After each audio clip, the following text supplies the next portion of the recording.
Welcome to Ministers Talking a weekly program where Rev Briz and Rev Z and their guests chat about current affairs, world events, spiritual principles, and any old they want to talk about. Based on the new thought philosophy and ancient wisdoms, Ministers Talking shares a visionary perspective of the evolving spiral called spiritual living. Join us each week as we explore the emerging paradigm of life on planet Earth and beyond.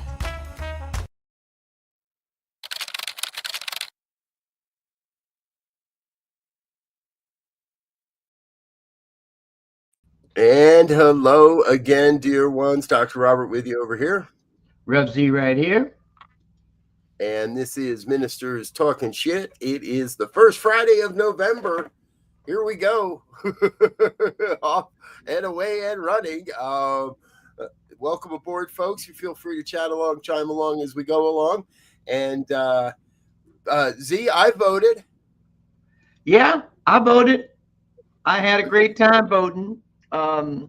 It was a ruckus all over the country in terms of mayoral races and gubernatorial races and district redistricting races out in California. Yeah. So it'll be interesting to see how we move.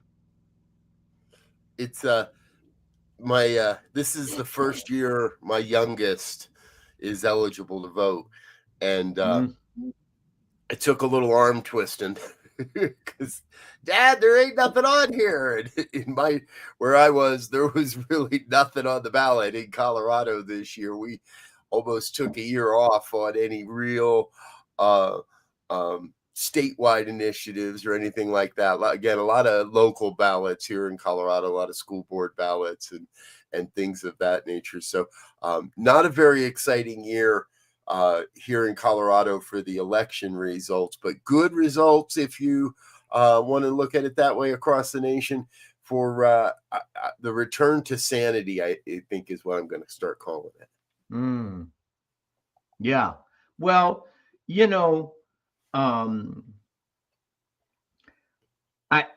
one of the things I think we intend when we produce this show every week is to wake people up, to have them pay attention, because when we look at things that are, we got shutdowns and we got air traffic controllers, and if you can't vote to get someone in office that's going to be at least interested in hearing what the people say and not just doing what you want to do, you got a chance to get in office and let's see if you can hold up. And of course, the biggest one of those is Mondani, I believe, in New York. That's going to be an interesting thing to watch because it's a 34-year-old Muslim Democratic socialist that's going to be running the largest city in the country. And it will be interesting to see. Yeah, I really am looking forward to seeing what happens here as well. I heard someone online they referred to him, the reference they made was, and now that New York has elected a full-blown communist, I was like, well, wait a minute now, hold on. Let's get real about how we're going to represent what's happening here, because I don't want to call it a social experiment. I don't want to call it a social experiment. I trust and believe in the people of New York City. Having lived close enough when I was younger, I don't know that I qualify to really say that, but other than, I saw a lot of New York when I was younger. It is by far a very multicultural city. Mamdani represents that. He represents, to me, a willingness to be open to other faiths other than, quote, Christianity. We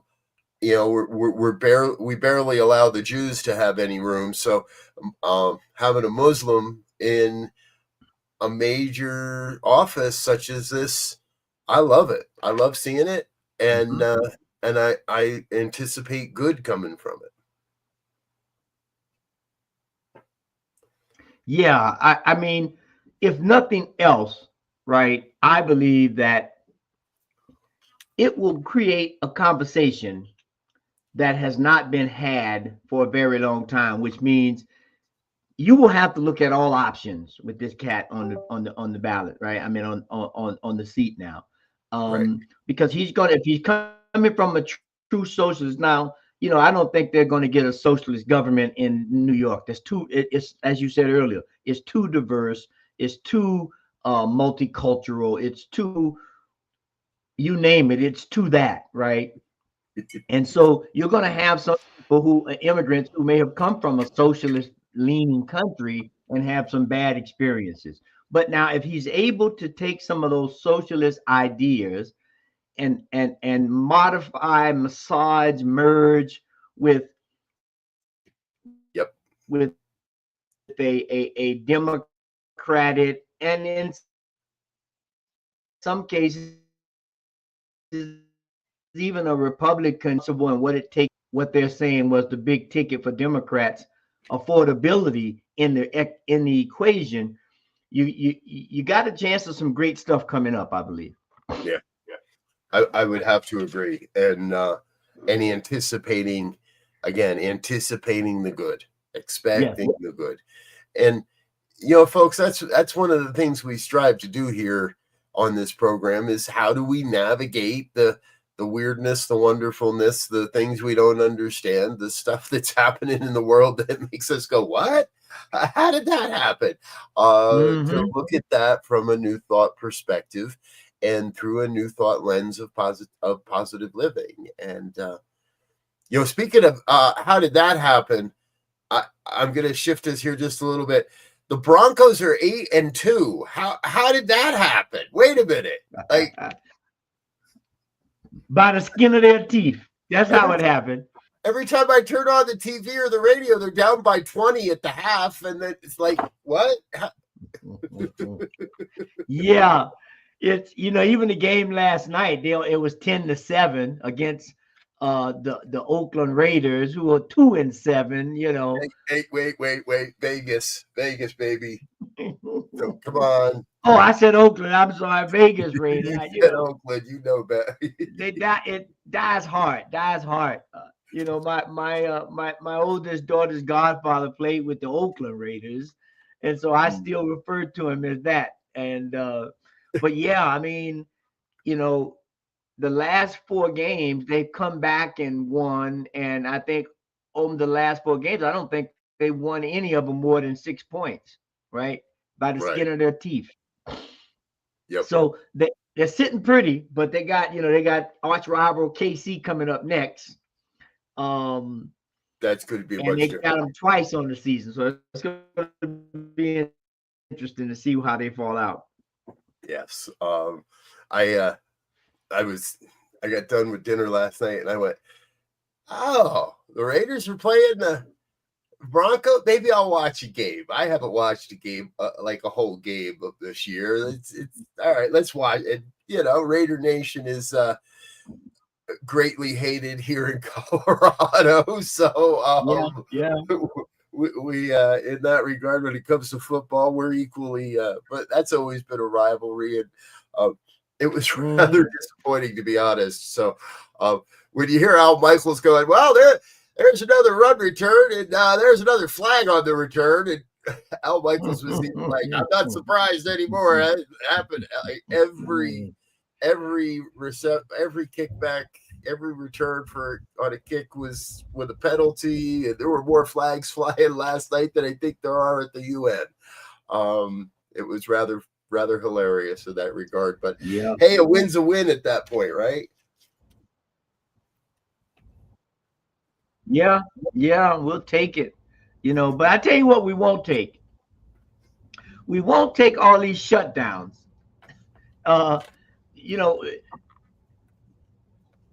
Snap. Now today is the deadline to see if the administration is going to abide by the courts, which says by today, SNAP should be restored. Yes. For people to get their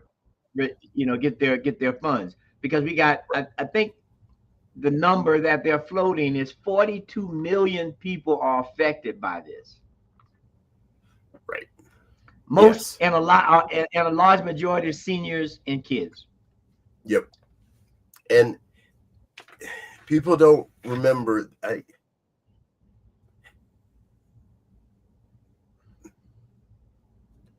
It's all playing games with other people's money to me at that point. And that's wrong, because the money is there. It's not a matter of the money. There's actually, I didn't know this, but there's contingency funds available if by weird chance the money weren't there. So there are still emergency backup monies. And this guy's just screwing around with people's ability to stay fed, to eat. Yeah. What kind of cascading failure does he think this is going to lead to?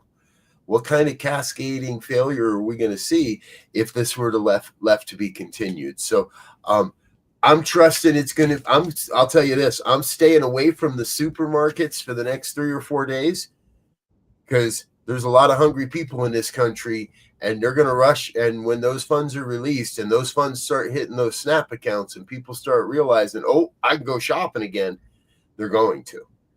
Now, that'll be a good little punch in the arm for the food industry and all that. But it's we got to keep people fed. I don't understand this man and how he thinks he can hold the people hostage in ways like this.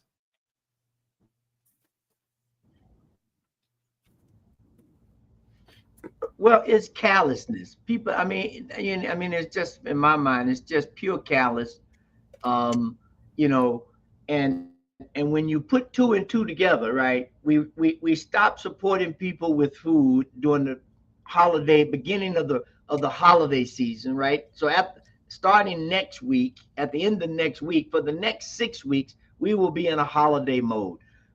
We'll start having, holiday parties at jobs, and Thanksgiving, and then Christmas, New Year, Kwanzaa, New Year, Hanukkah, New Year, all those kinds of things where people go out and feed and support each other in various ways, is going to be on fire, so to speak. And then we're not going to have any air traffic controllers.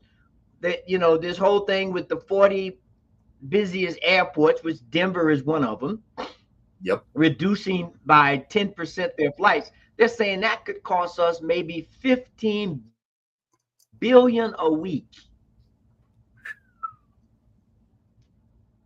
$15 billion a week with this shutdown and all of that, right? Because we hear about the air traffic controllers or some of the, but we don't hear about all of the contractors who are also getting put off, and the restaurants that support those agencies, and the delivery that support those. Yeah. Yep. It's it is a unique string of events in that regard. My mother-in-law is scheduled to fly tomorrow, and was actually scheduled to arrive here in Denver tomorrow. However, because of all of this, they decided that they're going to drive. Her and my sister-in-law are going to take the slow, long drive across the country. And that's what my mother-in-law wanted to avoid, because she would rather not spend, she can't drive 12 or 14 hours. She can't sit in a car for 12 or 14 hours a day. So it's not like it's a young man's 2-3 day cannonball across the country. It's going to be a multi-day trip for them. And the inconvenience to people, because this shutdown, I don't see what benefit this shutdown is doing, other than perhaps from the Republican perspective, making the Democrats look bad or whatever it is. However, I'm with a number of people. Mike Johnson basically gave Congress a 60-day vacation for no friggin' reason. Mm-hmm. And honestly, I think the Democrats should go back to work. The Democrats should go sit in the chamber and do some business without the Republicans, even if it doesn't end up meaning anything in the long run. Like, be the person that shows up to work, even though there's, we're going to have to do something different, because between SNAP benefits, this air traffic controller thing, and we're only seeing the places that hurt the most and are the most visible. The type of things that are happening, refund checks being delayed by slowdowns at the IRS, I don't see what good they think this could possibly be doing for our country. But I look at it as it's part of the Republican plan, right? To reduce the size of government. A lot of these people who are not working now have been furloughed or whatever because of this shutdown. A good percentage of them, I don't want to give any numbers, but I'm suspecting a good percentage of them will never come back to work for the federal government. And and so that's part of the 2025 plan, to reduce the size of government.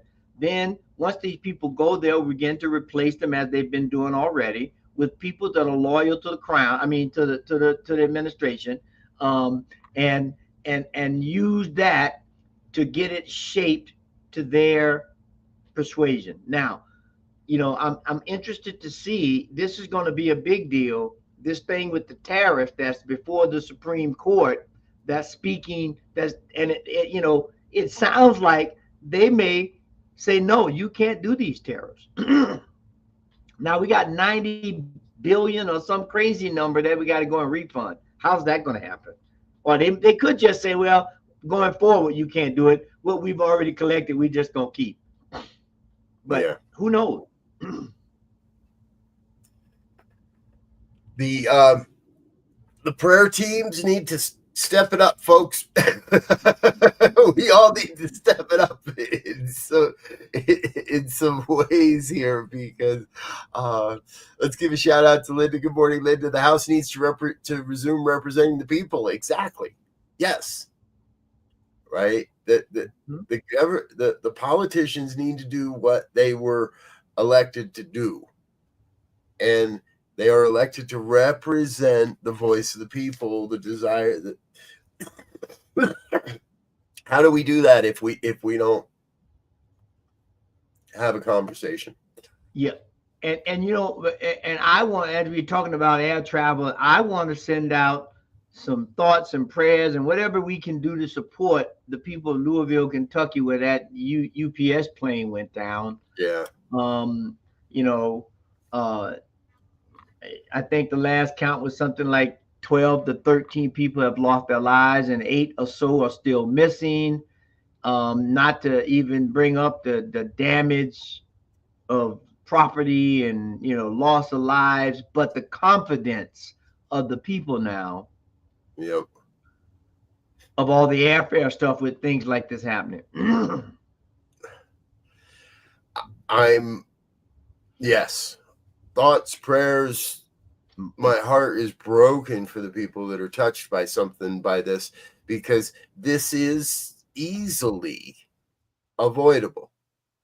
An engine falling off the plane of a wing is due to major maintenance concerns.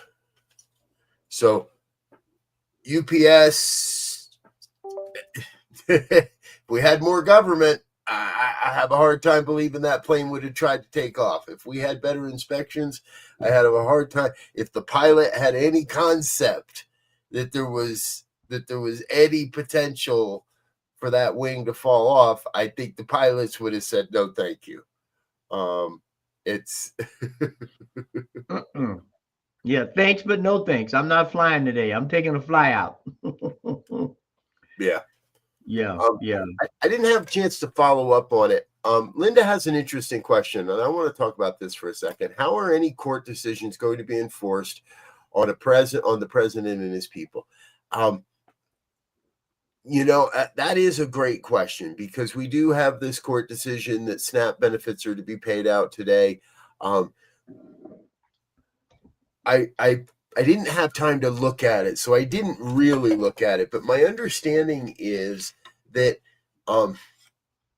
Pete Hegseth has fired a rear admiral or a real somebody.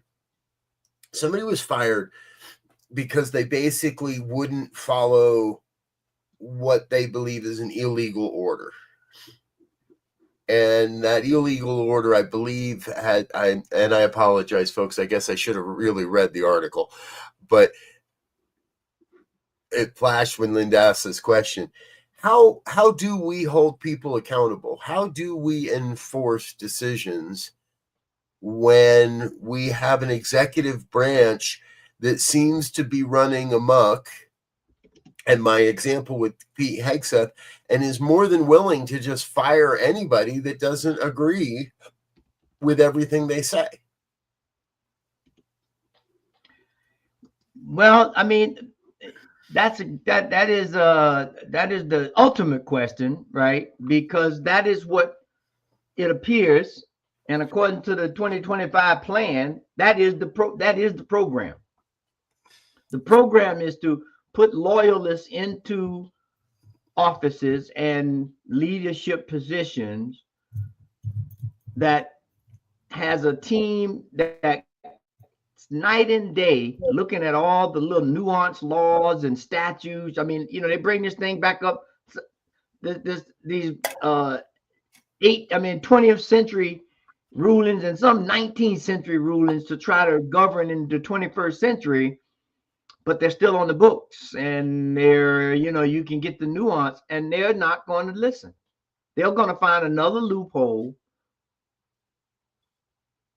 to keep it going until they get what they think they want, which is going to be a disaster if they do, I believe. And it's going to be, I don't know, it's going to be pretty gnarly rather, to try to get them out of office. They say possession is 99% of ownership, right? And they possess the house, they put it this way: they possess all branches of the government right now. Yeah, currently, yes. So they can come up, now they want to get rid of the filibuster, but they might need that if some of these Supreme Court orders start coming down. They may need to filibuster themselves. But they're trying to remake the world. And we have a choice. We get to be, we have a choice. It's a multifaceted choice. We can, how did I hear it? Oh, I want to share this with you. Man, Brother Raymond said something in a Substack article. Action must follow all spiritual practices. Otherwise, our metaphysical malpractice, metaphysical masturbation will surely lead to metaphysical malfeasance. Good old Raymond. Thank you, sir. Yeah, that reminds me of a statement about, getting in the flow of life and so forth. And it was brought to mind that, you want to go with the flow, but that does not take away your responsibility to steer. Right.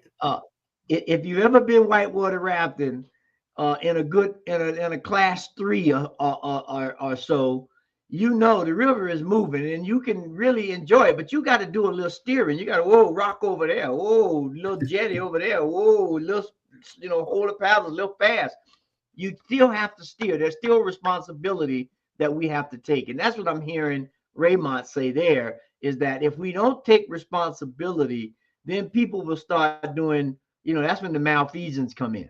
People not being responsible for what they say they're going to be. They're not holding up their part of the bargain. And then now they're trying to maneuver their way out of it. Yep. I want to continue Raymond's thought here because it ties back in, and I agree with what you're saying. He starts the paragraph by saying, many New Thought folks are arguing against speaking out. The arrogance of believing we can change the world just by sitting on our meta asses is nauseating. We can pray, vision, meditate, journal, smudge, carry crystals, and sing kumbaya every day, and none of that will bathe us, feed us, house us, or warm us. Action must follow all spiritual practices. Otherwise, our metaphysical malpractice, metaphysical masturbation, will surely lead to metaphysical malfeasance. And I do know people that would say he's wrong. He's allowing the belief in lack. He's allowing for a belief in separation. We do know these people. I see you shaking your head because we both don't agree with those people. But we've got to not just believe the principles, not just profess the principles, but we have to live the principles so that they're demonstratable. Our friend Linda is saying the same thing.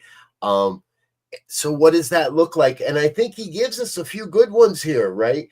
None of this will bathe us, feed us, house us, or warm us. So, all right, I'm not here to help anybody get a bath, but I'm here to help people be fed, and I want to be here to help make sure people have a warm house to stay in. And I am here to do what is being called upon us, because if you have a pantry full of food right now, we need to make sure that all of our neighbors do as well. And if you're not reliant on SNAP benefits to feed your family, then I think now is the time to go buy an extra holiday ham or a turkey and or one way or another to support, help, and hand out. I've spoken on this program before of my son's involvement with the Food Not Bombs organization. There are grassroots and overly organized types of groups everywhere in the nation right now that are busting their butt to do whatever they can. So if you can't get out and help and actually cook, buy an extra can of beans and donate. Buy an extra couple pounds of rice and donate. Buy something the next time you're at the store and have it delivered, and then deliver it to your local food bank. Because even if SNAP benefits are brought back today, the ripple effect of a month without is going to be felt throughout this holiday season. Yeah. And you just brought up a litany of things in my mind as you were talking there. First and foremost, given that we got SNAP and all that, and we're looking at a growing senior population and a crisis right now in care providing, you may have to bathe someone because the insurance, they can't afford the insurance. That's part of why the shutdown is, right? Because the insurance prices. And so if you're looking at people needing assistance for who can't aren't that mobile and they need assisted living providers or care providers, part of that job, especially if you have parents that are aging, might be bathing them. That's number one. Number two, back to old Raymond, who just stirred the pot. I love him when he stirred it like that. Principle. There is, up has absolutely no meaning if there's no down. They only exist in relationship to each other. And so these people with this kumbaya only attitude, there's an opposite end of that stick called, I don't know, pick a word that's the opposite of kumbaya, whatever you think it is. You can't ignore that part of the stick. It's there, it's active, it's moving. That's principle, right?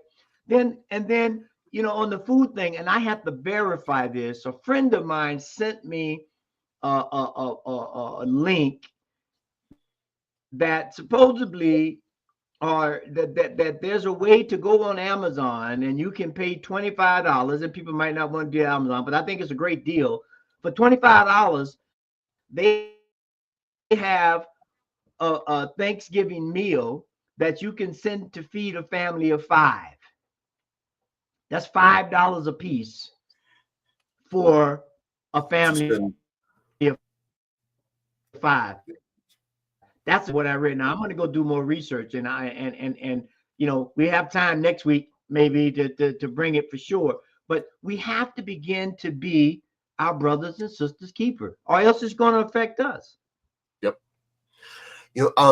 Another, you've reminded me of another thing that I did this week, because both of my kids are out of school now, and Kroger Corporation, the largest grocer corporation in the country. So you may shop at a Kroger store, any one of you out there watching. We do, and they have a loyalty card, and that loyalty card comes with community benefits. So if you're not already, you can direct a very small portion of your shopping, but based on how much you shop with Kroger, they will donate back to an organization. And we had the kids' high school as our beneficiary organization. Our kids were in high school for 4 years. Our kids aren't in high school anymore. And I realized why we don't, okay, the school could probably still use the money, but I went in and shifted my pledge to go to a community here in the Arvada area. It's the Community Table is the name of the organization that does the most work with food security and making people, and they got a great food bank system and a great system for people that are at risk. And so I switched my thing over, and I realized, okay, so this is only going to be, maybe $20 a month or a quarter or whatever. It's not like you're getting much, but that little bit helps in some way. And then my mind starts to think, and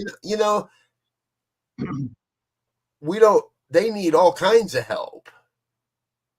And so I jump on their website, and their volunteer list of things they need people to do is massive. And one of the things they need a lot of help with is actually transporting the food from the donation spots to their facilities to help them so that they can then divvy it up and organize it and get it out to people. So how hard would it be, folks, to donate a few hours a week, driving their truck full of food or driving your car full of food from one location to another to help a food bank with its mission? Yeah. Well, and you again, you didn't hit me with a rapid fire, boom, boom, boom, boom, boom, right? How many on social media, how many foodies, people taking picture of their food, and how many foodies do we have? So there should be a local foodie conglomerate that comes up with ways to fix their little meals and prepare and send. You can be the ultimate foodie, right? And this whole thing about volunteering. My kids, when both of my kids, when they were in high school, they volunteered for Angel Hearts to seniors and terminally ill people meals, right? Okay. It took us an hour and a half on a Saturday when we had it to drive around and go knock on the door. Hi, how you doing? Little talk, give them the bag of food. It does wonders for uplifting the people, gives them food, does you good. I mean, simple things. We can, and you don't need a big crew, right? You can do this with 5 to 10 people. Just get together, and like you're saying, well, on the card, if it's $20, if we get 100 people, that's $2,000. Yeah. So small things. As they say, by the yard is hard, but inch by inch, anything's a cinch. We have to begin to take small steps, and before you know it, we won't even know where we come from. We'll have these big, giant steps of things happening to support the community that will uplift everybody. Yep, absolutely. What a concept. What a concept. You've sparked in me an idea that, okay, let's make it a social experiment. If you post a foodie picture, post a picture of the plate that you just made, or if you post a picture of the plate that you just bought at some fancy restaurant, you got to follow it up by a picture of the food you donated, the canned food that you donated. Like, let's start a whole movement. Here's the 10 pounds of, here's just a picture of the 10 pounds of rice that I gave to my local food bank this week. Here's a picture of a banana box full of canned goods that I'm going to donate to my food bank this week. Here's me dropping off a casserole at the neighbor's house. Yep. Let's glorify. Yep. Okay, go ahead. Go ahead. No, go ahead. You go. Because I was just going to say, well, this is the idea of what community really is, and I'll just stop right there. So let's glorify. Thank you. That's great. Let's glorify helping each other. What if the next great influencers aren't trying to get you to buy somebody's bag or somebody's line of, or somebody's protein drink powder? It's protein powder. They got to all be pretty much the same, folks. Like, there's no secret ingredient in buy my protein powder over that guy's protein powder. Get tired of seeing ads for protein powder. Let's influencers, anyway, you get the point. Let's support influencers. Let's make the next celebrities the people that are doing the most good in the world. Document where, and there's a way to do this without self-glorification. There's a way to do this, to do it in a way that says, hey, I'm not demeaning the people I'm here to serve. I'm actually serving the people that need the most support. Yeah. And if you do a good job, then we need to hold you up, right? My opinion, not to glorify you, but the spotlight you to say, look, this can be done. I started at X and now I'm at Y. And, I think this idea of how do we begin to take this new emerging technology juggernaut that's upon us now, data science, AI, robotics, data analytics. How do we take this new landscape that we find ourselves in and make some beautiful murals of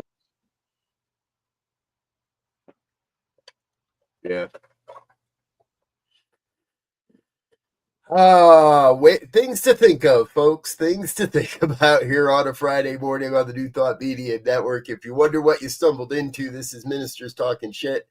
My dear brother, Reverend Elzia, and I get together every Friday, and we figure out how to solve the problems of the world.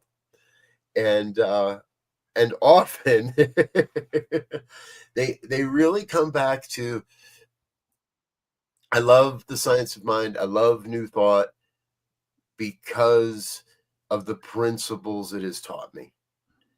And regardless of how we outpicture those principles, and we talk a lot on this program and other programming here on the network of where New Thought is going in the world. There's a very historic unifying vote in the unity movement this past week. We didn't even touch on that story here today. That's for another time. And that reminds me, I'm trying to get Jim Blake on New Thought today. So on Friday mornings, we tend to look at the things that have a rough appearance, the things that appear to not be working. I think in some ways what we're experiencing here is we weren't listening enough on our own. We weren't we weren't following the signs and the symbols enough on our own, and so we're being given a kick in the ass. And if I look at one of the ways that I'm becoming more and more involved for the and I don't want to get into a huge story, but the United Nations has 17 principles of sustainable living. 17 things that are necessary that are projects to support the planet, the people of the planet. And one of those is food sustainability. Another is housing and clean water and other safety and all those things. To me, nothing works if you don't have a full belly. If things just go downhill real quick when people are fighting to feed their kids, and when they're and when they're not eating because they're making sure their kids have food. Things go downhill real quick when people are trying to survive on food that has no nutritional value, when they live in a food desert. And to me, it's even amazing that on a planet as prosperous and as abundant as this one, we even have things called food deserts. So for me, I think it's pretty obvious. I'm going to be out feeding people. If that ain't your gig, that's okay. You do have a gig, though. You have something inside you. You have something that's calling you. You have something that pulls at you where you can make a difference simply by bringing your consciousness of oneness to the conversation at hand. Yeah. And we as spiritual teachers, or however we decide to classify ourselves, it is very obvious that if a person does not have the basics of food, clothing, and shelter, anything else trying to be poured into that cup is just going to get poured out on the side. Because if I can't eat, if I can't sleep, if I don't have clothes to wear, none of this other stuff matters, right? And as you're saying, if your job is not to serve the line, then you give me the stuff to serve the line. That's okay. If you don't want to serve, I'll serve the food in the food line, or hand out the clothes, or whatever the deal is. If you're not at that point of your contribution, but there's still something you can contribute. Right. Yep. Exactly. There it is, folks. It's the start of the holiday season, and feed your brother, feed your sister, feed your neighbor. You don't have to force it, but find a way. Mm-hmm. And and let's go Broncos.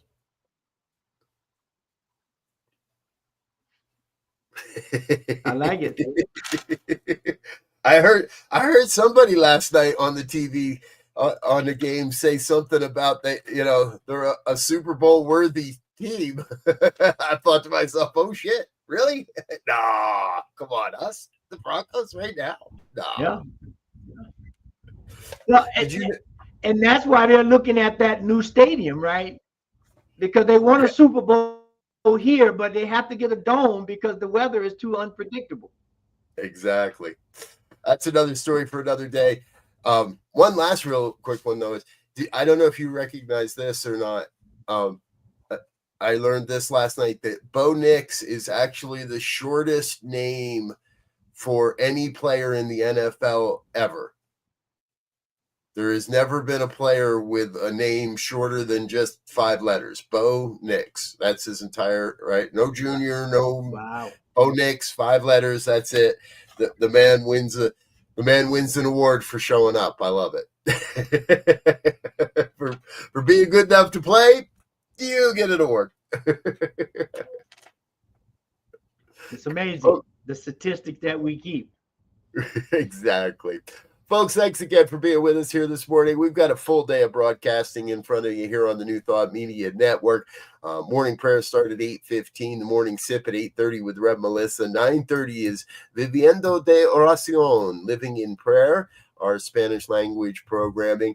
Rev Skip will be up at 10 o'clock with the High Vibe Hour and his new co-host, Reverend Julie. The Joy Show at 1 o'clock. The Good News is at 5, and Reverend Michael will be with us for the Fireside Chat at 6 o'clock tonight. So join us throughout the day. Check out some of our past programming on our YouTube channel. All of our programs are playlisted. You can binge watch any of our programming going back for, years now. So thank you for being with us. Thanks for being a part of what we're doing here on the New Thought Media Network. Until next time, we want to wish you peace and absolute richest blessings. Bye now. And thanks for listening to this week's episode of Ministers Talking.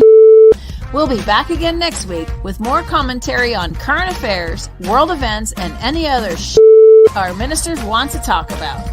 And if you found value here, please share our with your friends. Until next time, peace and blessings.